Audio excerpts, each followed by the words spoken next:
Buenas noches a todos. Vamos a, más que a darles una ponencia, es platicar con ustedes sobre lo que es el riesgo cardiovascular y que desgraciadamente no lo estamos llevando a cabo en forma adecuada. En esta diapositiva donde nos habla de las causas de muerte mundiales, la Organización Mundial de la Salud, en su publicación del 2012, nos dice que de los tipos de enfermedades cardiovasculares mortales, fundamentalmente están las enfermedades primordialmente coronarias, la enfermedad vascular y, por otro lado, aunque es ya en cuarto sitio, está lo que es la enfermedad cardíaca hipertensiva. Sabemos que esto corresponde a una gran proporción de pacientes que sufren enfermedad cardiovascular, pero hoy por hoy la enfermedad coronaria ocupa la mayor parte de la muerte cardiovascular.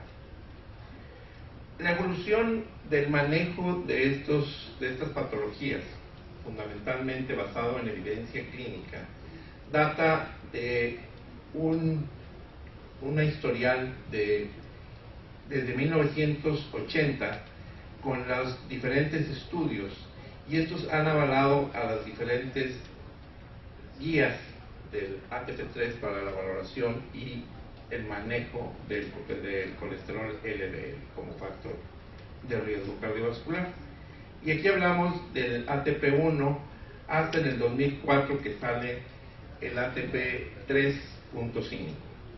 También estos estudios que fueron publicados en diferentes épocas también avalan lo que es el Task Force de la Sociedad Europea, de tal manera de que es un largo recorrer de normas y de guías que nos manejaban cómo tener que tratar el colesterol, fundamentalmente el LDL. Y en el 2013, después de prácticamente 9 años, nace el ATP4.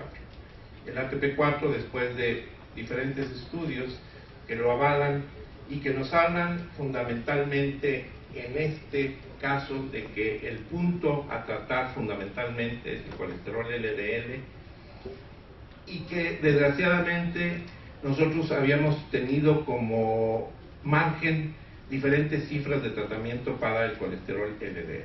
En este cambia la conducta, cambia la terapéutica, y aquí es el manejar los diferentes dosis para bajar el colesterol de acuerdo con el riesgo cardiovascular.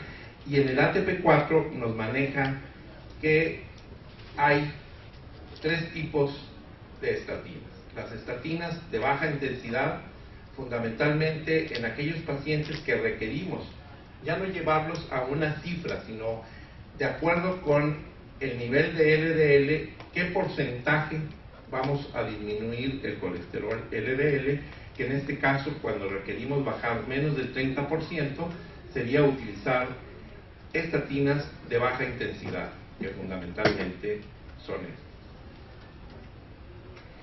También tenemos que nos habla de las estatinas de moderada intensidad, cuando nosotros queremos bajar el colesterol LDL entre 30 y 50%, ¿sí? Y aquí tenemos, pues, fundamentalmente la mayor parte de ellas, ¿sí? Pero cuando queremos disminuir más del 50% del colesterol LDL, estas son las estatinas de potencia o de alta intensidad, que en estas solamente se mencionan 2: la rosuvastatina a dosis de 20 y 40 miligramos y la atorvastatina de 40 y 80 miligramos, siendo estas manejadas como equipotentes, ¿sí? De tal manera de que cuando nosotros queremos bajar un 50% del colesterol LDL de nuestro paciente, debemos de utilizar estatinas de alta potencia. Las guías del American College y del American Heart del 2013 nos hablan fundamentalmente que tenemos un escenario de 4 grupos de pacientes a los cuales debemos abordar fundamentalmente con estatinas fundamentalmente de alta intensidad. En prevención secundaria, todo aquel paciente que tiene enfermedad cardiovascular aterosclerosa, ¿sí?, ya no necesitamos incluso hacer el cálculo del riesgo cardiovascular, sino que directamente lo podemos llevar a la utilidad de estatinas de alta intensidad. Al igual los pacientes que tienen diabetes mellitus con una hemoglobina glicada de 7.5 o más, son pacientes que requieren de uso directo de estatina de alta intensidad. En prevención primaria, fundamentalmente, todo paciente que tiene colesterol LDL igual o superior a 190 miligramos por decilitro, ya tampoco requerimos utilizar las tablas de riesgo cardiovascular, ya que estos pacientes por sí tienen riesgo cardiovascular elevado, y entonces utilizamos estatinas de alta intensidad. Aquellos pacientes que, de acuerdo con la tabla del riesgo cardiovascular del 2013, salgan con un riesgo cardiovascular a 10 años de 7.5, ¿sí?, o más, estos pacientes se les debe de manejar estatinas de alta intensidad, ¿sí?, de tal manera de que nosotros debemos estratificar nuestros pacientes, y sabemos que incluso pacientes con colesteroles dentro de rangos normales y que tienen enfermedad aterosclerosa se ven beneficiados por el uso de las diferentes estatinas. Esta tabla o este calculador de riesgo es fácil, dirigible, muy familiar, y aparte de que nos va a evaluar el riesgo cardiovascular a 10 años, también nos calcula la edad vascular y nos la compara con la edad vascular cronológica de nuestro paciente. Y sorprendentemente, a lo mejor nosotros le decimos a un paciente que él tiene un riesgo cardiovascular de 25%, y el paciente lo que nos va a decir, bueno, pues tengo el 75% que no me va a pasar nada, ¿sí? Aunque para cardiología y medicina interna, el tener un riesgo cardiovascular de 25% es un riesgo muy alto, ¿sí? Entonces, pero si nosotros le decimos que este paciente a la edad de 46 años, la edad vascular de sus arterias es de un paciente de 74 años, ahí le impacta en forma importante. De tal manera de que esto nos ayuda a concientizar a nuestro paciente, y que desgraciadamente nosotros los médicos poco utilizamos las tablas de riesgo cardiovascular. ¿Quiénes utilizan tablas de riesgo cardiovascular aquí? Ya de perdido, ya estamos más adelantados. Había épocas en las que se le preguntábamos si 1, 2, que bueno, que ahora ya utilizamos las tablas de riesgo cardiovascular. Esta guía para la evaluación del riesgo cardiovascular fue publicado en el 2013, y fundamentalmente es basado con lo que es la evaluación del riesgo cardiovascular, ¿sí?, la tabla y la calculadora, y también se avala con lo que es las guías de tratamiento del colesterol del American College. También estas guías prácticas clínicas también van asociadas a el Task Force o las guías de diabetes, del algoritmo de diabetes del 2016. Se incluye también lo que respecta a la publicación del JNS8 de hipertensión arterial y de las guías NICE de el Reino Unido. También se incluyen lo que es el Task Force y las guías de prevención de los servicios de Estados Unidos, y se incluye también algunos rubros que habla la Sociedad Europea de Cardiología. Y se incluye en esta área lo que es un calculador, ¿sí? Más que calculador, es una libreta donde se van acumulando los logros como peso, talla, disminución de colesterol, etcétera, y que todas estas son armas o armamentos que tenemos de fácil manejo y que aparte se están actualizando a través de los APPs en forma continua.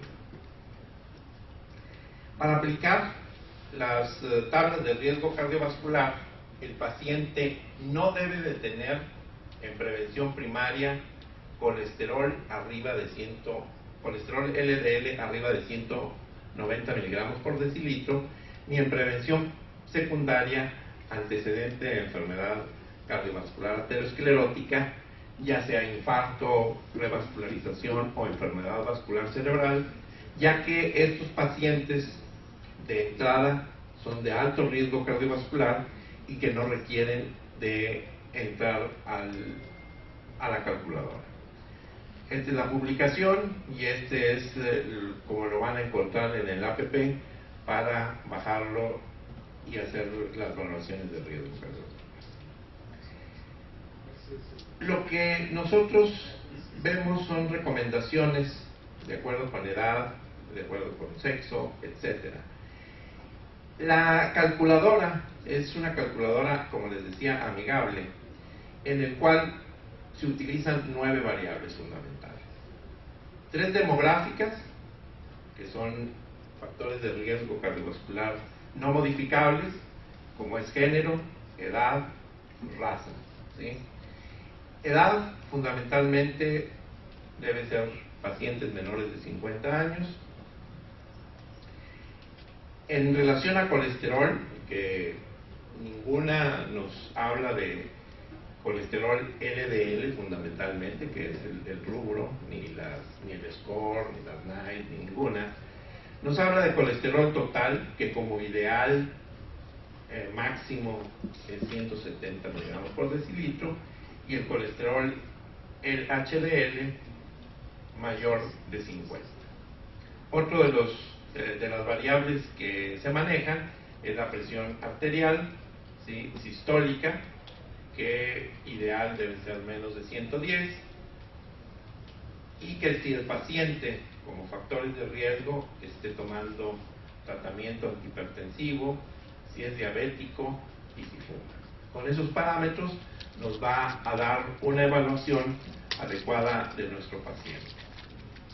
Y nos habla de algunas estimaciones de acuerdo con raza, en los cuales debemos de tener ciertas precauciones. En raza blanca, la hipercolesterolemia; en raza africana, hipertensión arterial, enfermedad vascular cerebral de tipo hemorrágico; en la población latina, la obesidad, el tan discutido síndrome metabólico y la diabetes mellitus.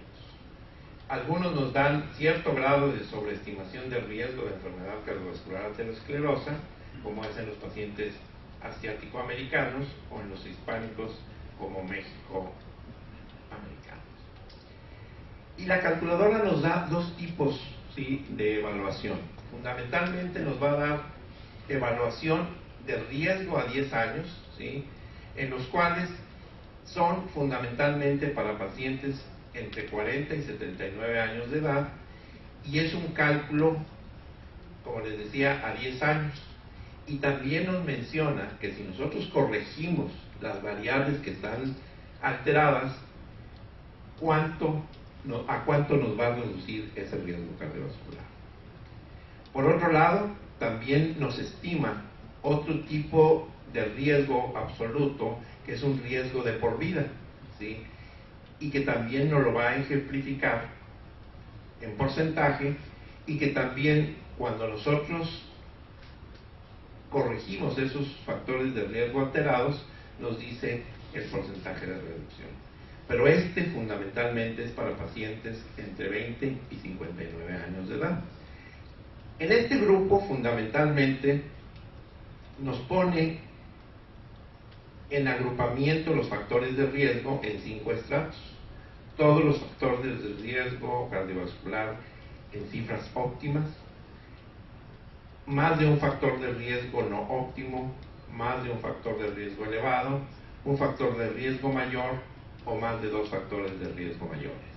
Y en lo que es la evaluación a 10 años, pues son todas las variables que habíamos hablado hace rato. La calculadora en riesgo de vida, como les decía, son todos los factores de riesgo óptimos y las variables son colesterol total, presión arterial sistólica y diastólica, si el paciente está recibiendo terapia antihipertensiva, si es diabético o si fuma. Cuando nosotros hacemos el cálculo y ya vemos nuestro paciente, podemos valorar ciertas variables que son otros factores adicionales que no se incluyen incluso en ninguna de las tablas o de las calculadoras de riesgo cardiovascular, pero que sí son importantes para valorar en nuestro paciente. Y entonces aquí hay otros factores adicionales, como es el antecedente de historia familiar de primer grado de enfermedad cardiovascular, ¿sí?, que es infarto o enfermedad cerebrovascular prematura, en masculinos menores de 55 años, femeninos menores de 65, y que se sigue manejando como siempre se ha manejado. Los pacientes con hipercolesterolemia primaria, aquellos que tienen colesterol LDL superior a 160 miligramos por decilitro, y aquellos pacientes que tienen hiperlipidemia genética o la hipercolesterolemia familiar. Y otro de los rubros que también habría que valorar sería la proteína C reactiva de alta sensibilidad, y máxime cuando esta es superior a 2 miligramos por decilitro. La primera vez que se incluye la proteína C reactiva dentro de un calculador de riesgo fue en el Reino, en el calculador de mujeres, que se hizo hace aproximadamente como unos 8 o 9 años, y que desgraciadamente no se le dio el auge que se debía, ya que se pedían varios parámetros, entre ellos la proteína C reactiva, que en aquel entonces no se hacía en forma estandarizada. Otro de los factores adicionales que podemos evaluar es el score de calcio coronario, ¿sí?, fundamentalmente en aquellos pacientes que tengan más de 300 unidades. El índice tobillo-brazo y lo que es el estilo de vida insano. De las recomendaciones, ¿sí?, de estilo de vida saludable, fundamentalmente es incidir en lo que es la dieta adecuada en cantidad y calidad, y medir los parámetros abdominales fundamentalmente, masculino menor de 90, femenino menor de 80, tener actividad física, evitar el consumo de tabaco y evitar el abuso de alcohol. Y otra de las cosas es que tenemos que ver que los resultados de la calculadora no sea exactamente el parámetro que nos vamos a guiar, sino que también tenemos que tener el juicio del médico y las opciones que tengamos con la relación médico-paciente, que son fundamentales para el buen apego a este lineamiento. Voy a hacer 4 ejercicios, ¿sí? Por ejemplo, un caso clínico en el que utilizamos una mujer de 50 años con un HDL de 50, un colesterol total de 170, no toma terapia antihipertensiva, su presión arterial sistólica es de 110, no fuma y no es diabética, y no es de raza blanca y no es afroamericana. Este sería el ideal, ¿verdad? Esta paciente pues tiene todo normalito, ¿sí? Entonces, ¿cuál es el riesgo cardiovascular? Pues el riesgo cardiovascular a 10 años sería de 0.8%. ¿Y qué factor de riesgo le voy a modificar? Pues la realidad es que no le voy a modificar ningún factor de riesgo, por lo cual queda igual. Y en el caso de a largo tiempo, la realidad es que tampoco es significativo. Por consiguiente, esta paciente no se beneficiaría con ninguna terapia con estatina, porque no mejoraría su riesgo cardiovascular, porque este es menor al 5%. Y si nos lo extrapolamos a lo que es la tablita esta, pues la realidad es que no entra aquí, solamente en caso de que tuviera algún otro detalle, pues le daríamos estatinas de intensidad moderada.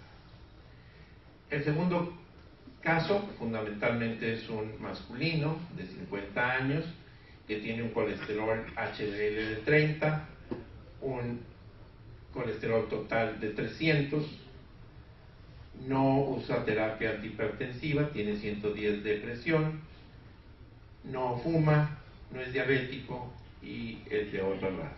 Este paciente, las variables que aquí nos llama la atención, fundamentalmente pues es que tiene un HDL bajo y un colesterol total muy alto, de tal manera que su riesgo cardiovascular a 10 años es de 8%, ¿sí? Y si nosotros mejoramos estos dos factores de riesgo, su riesgo cardiovascular bajaría en forma importante. Y a largo plazo tenía un riesgo cardiovascular de 50%, y si nosotros incidimos en estos dos factores, disminuiría a 5%. De tal manera que este paciente, con este riesgo cardiovascular, consideramos que se beneficiaría con estatinas de alta intensidad. Y aquí lo vemos, es un paciente que tiene colesterol ya de entrada arriba de 190, el uso de estatinas de alta intensidad le sería de utilidad. Es sorprendente, ¿sí?, que cuando va uno a pláticas y que les pregunta a uno cómo sacan en los pacientes el colesterol LDL cuando no se los reportan. Me ha tocado que me dicen: doctor, pues yo lo vuelvo a mandar al laboratorio para que le vuelvan a repetir el estudio de perfil de lípidos, porque el paciente, yo necesito el colesterol LDL, porque el colesterol LDL es mi blanco de tratamiento. Y se nos olvida que en la Facultad de Medicina nos enseñaron la fórmula de Freeman, en la cual es la manera en que se saca el colesterol LDL, que es al colesterol total le restamos el colesterol HDL, y a esto le restamos la quinta parte de los triglicéridos, que vendrían siendo las VLDL. De tal manera que nuestro paciente anterior tiene 300 menos 30 de HDL, nos da 270, 150 de triglicéridos, nos daría 30, y entonces tenemos un colesterol LDL de 240. Esto es aplicable fundamentalmente cuando nosotros tenemos colesterol menor de 400, al igual que cuando tenemos unos triglicéridos altos, ¿sí? El colesterol LDL no es real, ¿sí? Está enmascarado, y entonces ahí tenemos que sacar el no HDL colesterol, que sería el punto blanco a tratar. ¿Y cómo se saca el colesterol HDL? No HDL colesterol, pues al colesterol total le restamos el HDL, y eso nos daría o bien la suma del LDL con el VLDL. A través del tiempo, el paradigma del tratamiento con estatinas y el colesterol y el riesgo cardiovascular nos ha visto que al ir reduciendo las cifras de colesterol LDL, reduce la tasa de eventos cardiovasculares. De tal manera de que, por ejemplo, en prevención primaria, el uso de estatinas disminuye en forma gradual, al reducir en forma gradual el colesterol LDL, nos reduce también los eventos cardiovasculares. Pero fíjense cómo es mucho más importante y la inclinación es más importante cuando nosotros lo hacemos en prevención secundaria con estatinas a mayor potencia. ¿Sí? De tal manera de que el riesgo cardiovascular se ve más potenciado cuando nosotros intensificamos nuestro tratamiento.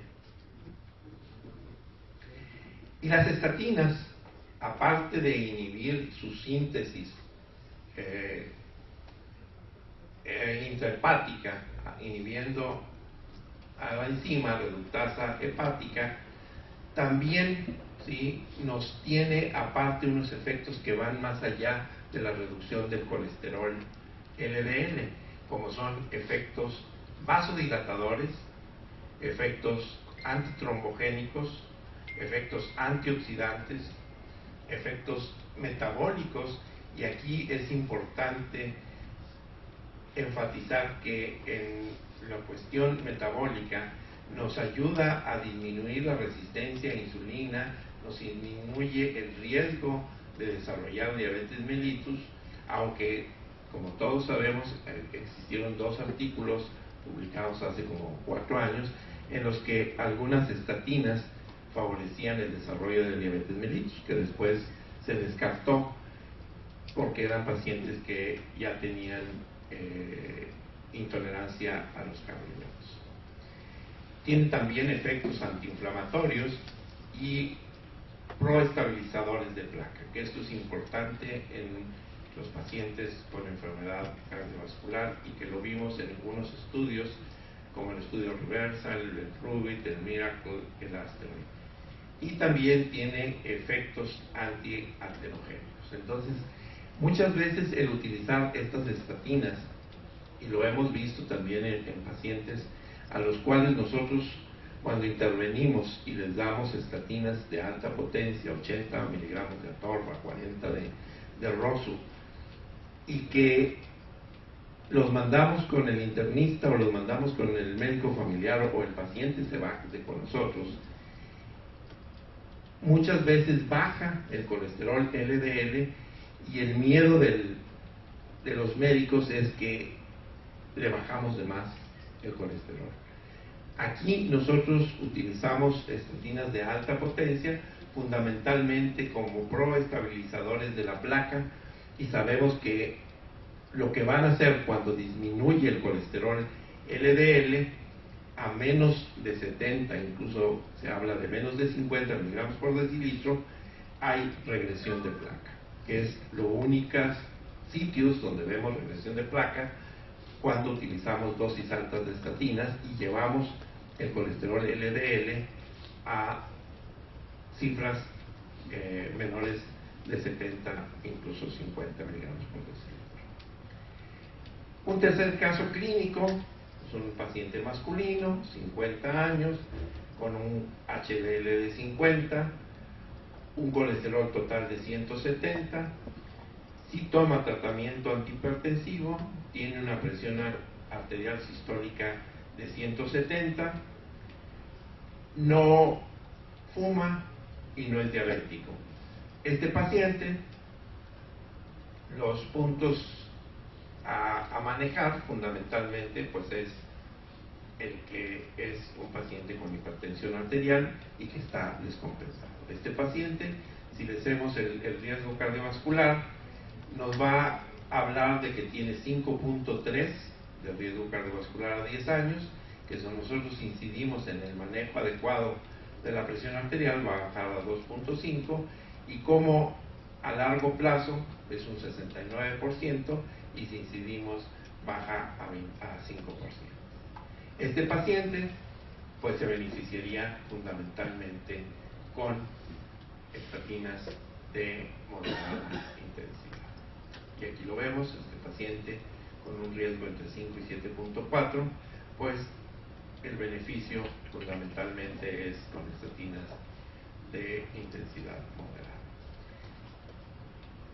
Las guías de tratamiento de hipertensión arterial o de clasificación de la hipertensión arterial europeas también nos sirven, y es también otra manera de evaluar el riesgo cardiovascular en nuestros pacientes, en donde vemos los diferentes grados de hipertensión arterial y por otro lado los factores de riesgo, desde no tener factores de riesgo de 1 a 2, más de 3, tener daño a órgano blanco, enfermedad renal o ser diabético, o bien tener síntomas cardiovasculares o haber tenido enfermedad renal, ¿sí? Diabetes, daño a órgano blanco, y vean cómo, de acuerdo con los grados de hipertensión arterial, nuestro paciente puede ir desde un riesgo bajo hasta un riesgo muy alto. Y es una manera fácil de nosotros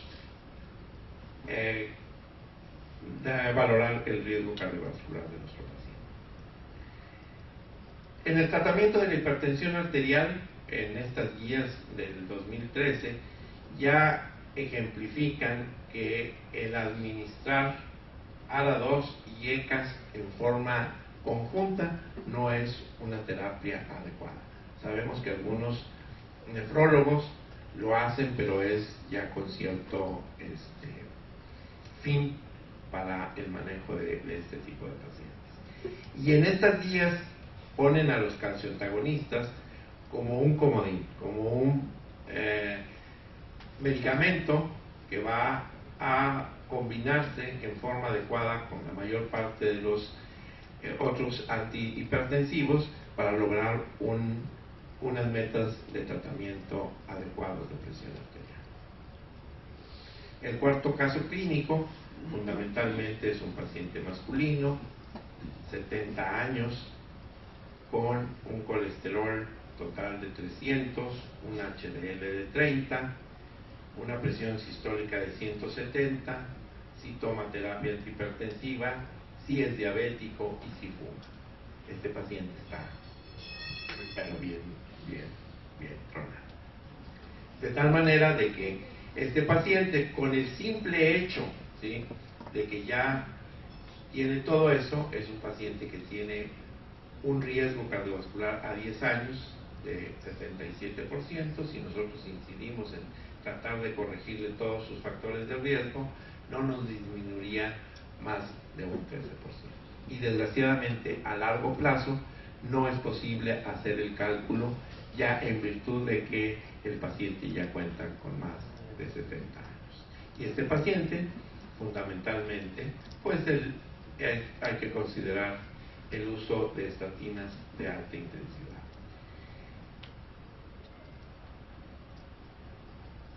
En este estudio de Grundy, publicado ya hace tiempo, ¿sí?, vemos cómo en un seguimiento a 7 años, los pacientes con diabetes mellitus sin infarto previo, comparados con aquellos pacientes que tenían infarto previo y sin diabetes mellitus, el riesgo de muerte cardiovascular era similar.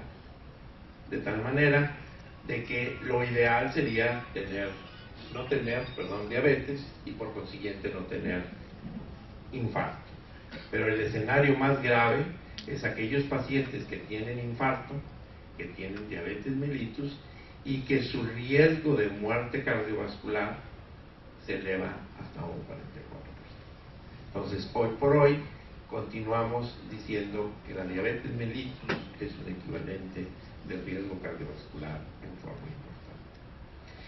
Y dentro de las causas de muerte cardiovascular, ¿sí?, en el paciente diabético, sí tenemos fundamentalmente las enfermedades cardíacas de tipo isquémico, otros tipos de enfermedades cardíacas y algunas que se relacionan en forma estricta con lo que es las complicaciones de la diabetes mellitus, que generalmente estas son de orden cardiovascular. Y esto ocupa en porcentaje el 70% de las muertes en los pacientes diabéticos como causas de muerte en ellos mismos. De tal manera de que la simple diabetes, y máxime si esta paciente está descontrolado, requerimos estatinas de alta intensidad, y que si el paciente tiene menos de 7.5, nosotros podemos dar estatinas de moderada intensidad. ¿Qué podemos decir ya para finalizar de lo que es